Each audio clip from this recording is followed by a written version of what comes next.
Shihab from Bangladesh. Assalamu alaikum, Sheikh. Alaykum assalam wa rahmatullah. Okay, Sheikh, can you hear me clearly?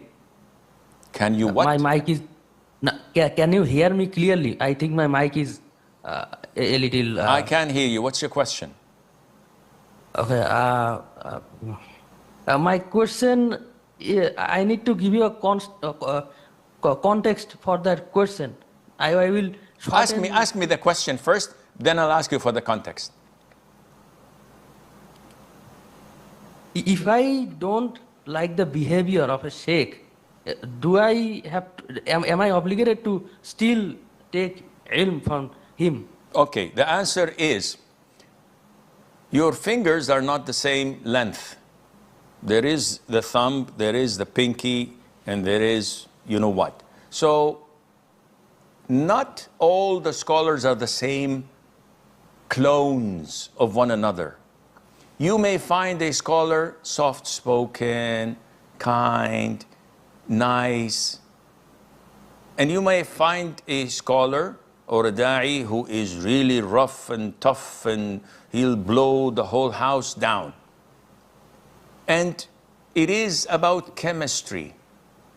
Now, if assuming that both sides of the spectrum follow the sunnah, follow the correct aqeedah, but you are inclined to listen to one over the other.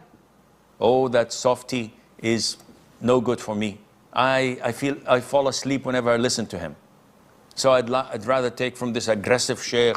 He's always tough on the manhaj and like this and that, and he's always getting us closer to Allah, and whenever we fall weak, he slaps us on the face. I like this. Good for you. Because the main objective is who would take you to Jannah.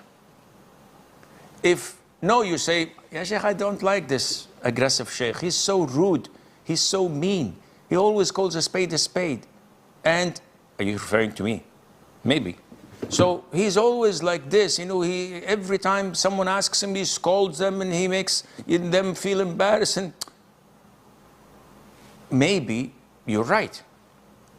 So you decide to listen to the soft sheikh because he's more chill. That's your God-given right. What counts is not who you like and who you hate. What counts is who gets you closer to Allah according to the way of the Prophet ﷺ and the Salaf. So someone gets you closer to Allah Azza wa Jal, and you feel inclined to follow him because he behaves like the Prophet ﷺ. He teaches you the sunnah of the Prophet ﷺ, and you are a better person because of him. So be it. Your disliking of the other sheikh does not harm you a bit, because what counts is the love of Qur'an and the sunnah according to the way of the Salaf.